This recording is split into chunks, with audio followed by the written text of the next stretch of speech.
Joining us now, CNN chief legal analyst and former federal prosecutor Jeffrey Toobin, along with Republican strategist Alice Stewart. So, Jeff, looking at where we stand this morning, look, there are a lot of questions about, is the DOJ going to act? How long could that take? We're going to have to wait that out, is the bottom line. Right. But when you look at the cases that are being laid out here, methodically by Liz Cheney, specifically yesterday and Monday, what more do you anticipate is coming? Because this, it would seem, is really sort of the tip of the iceberg. It is. If I can just make one comment first about what President Biden said. Yeah. He shouldn't say that. The Democrats criticized President Trump for years for interfering with Justice Department decisions. There is no reason for President Biden to say that this looks like contempt to him. He should leave those decisions to the Department of Justice. However, it does look like this investigation has a long way to go, and there are potentially lots more prosecutions, and the evidence that came out this week only adds to that. 2 federal judges this week said that the obstruction of justice statute does apply to the attempt to interfere with on January 6th. That raises the question of not only the people who were inside the Capitol, the people who were actively disrupting, but the people who were trying to influence, perhaps in a corrupt way, the members of Congress from certifying the election. That raises the question of what were the people in the famous Willard war room doing, and even Mark Meadows and people in the White House. I mean, the scope of potential liability has only grown. Alice, I wonder, as you see more and more evidence, explicit text messages between sitting Republican lawmakers going back to November 4th, mentioning this and detailing a plan, right, to overturn the election. It says straight up, as Paula was recounting there, just reject the electors from these half a dozen states that didn't go the president's way here.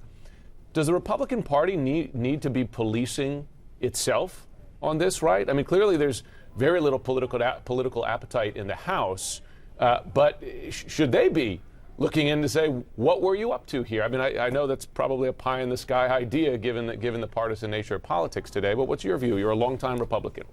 Right, Jim, and there are a lot of longtime Republicans like myself who have faith in the election process and do believe Joe Biden was a duly elected president and did support a peaceful transfer of power and did oppose the insurrection at the Capitol. That's important to stress to people looking on the outside.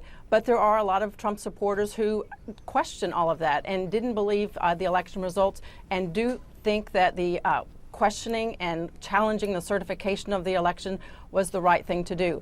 Moving forward, at the end of the day, we need to find out exactly how this insurrection happened, who was responsible, and make sure this doesn't happen again. And this is not a political issue. This is, right now, it's a legal issue. And the goal here is to find out who was responsible for interfering with the peaceful transfer of power. And looking at these texts that we've seen from Mark Meadows, I see this as certainly undisputable evidence, but what this shows me is that not that he did anything criminal or he did anything legally wrong.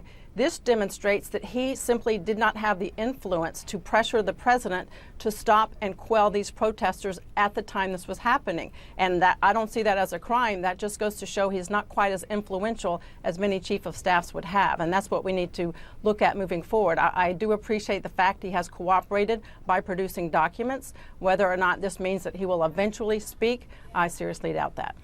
But to follow up on one point that Jim was asking about, Alice, specifically when we're dealing with these unnamed lawmakers, I'm curious, in your conversations with folks there in D.C., how concerned are people this morning that those names are going to come out? Some of those folks may not care if their name comes out, but how much concern is there, even within the party, about their text, the senders of those texts, being revealed?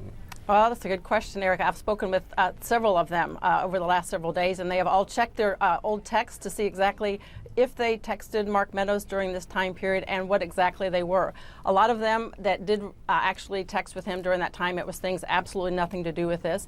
But those that are involved, they are concerned that what's going to happen is that the Democrats will do death by 1,000 paper cuts and subpoena and drag this out closer to election and use this more as an election tool against Republicans who communicated with Mark Meadows. That's where we run into the challenge of taking something that is truly important from a political standpoint and an American democracy standpoint of who is responsible for trying to stop the certification of the election and using important information as a political tool to use against a Republican in the midterm elections. That's where a lot of them are concerned, but that right there goes to show that the motives are not where they should be. It's kind of surreal to suggest that Democrats are stretching this out when no one from the White House is cooperating and practically no one close to the president is even agreeing to testify, so they have to go to court to force people to testify. It's not Democrats who are stretching this out. They are trying to get the facts, and it's actually all the people connected to Trump who are not cooperating and stretching this out. Now, I agree with Jeffrey. We need to get to the facts. We need all of the information out there. My point was we are hearing from Democrats that they have more text, they have more information. Let's put it out there. Let's get it all out there. Let's have everyone answer to what their communication was with Mark Meadows, and let's move on. Because, look, Democrats may think this is a winning issue for them. I can tell you Republicans are ready to move forward and talk about the economy and jobs and other issues. Well, the independents are really frustrated with the 9/11 Commission. Except the head of the party. He's not willing to move on from the 2020 election. He's still claiming falsely that it was stolen. But Jeffrey, from a criminal perspective here, Liz Cheney is deliberately using language from the criminal code that gets at obstruction, that gets at, from her point of view, that the president not acting that day, right? At a minimum, not acting that day to quell this would put him in criminal exposure. Just briefly, with how much time, but is that possible? It is definitely possible. And remember, there is potentially a lot more than simply the president's silence. Who was he talking to? I mean, President Trump is not a demure person. He was undoubtedly in touch with various people. Yeah. What was he saying to them? Was he encouraging them? Given all his public statements, I mean, given what he said on the ellipse at the speech about how you can't be weak, you have to be strong, you have to fight. I mean, all of that suggests a very active role in what went on January 6th. Jeff Toobin, Alice Stewart, thanks so much to both of you. I'm sure we'll have many more opportunities to discuss this investigation.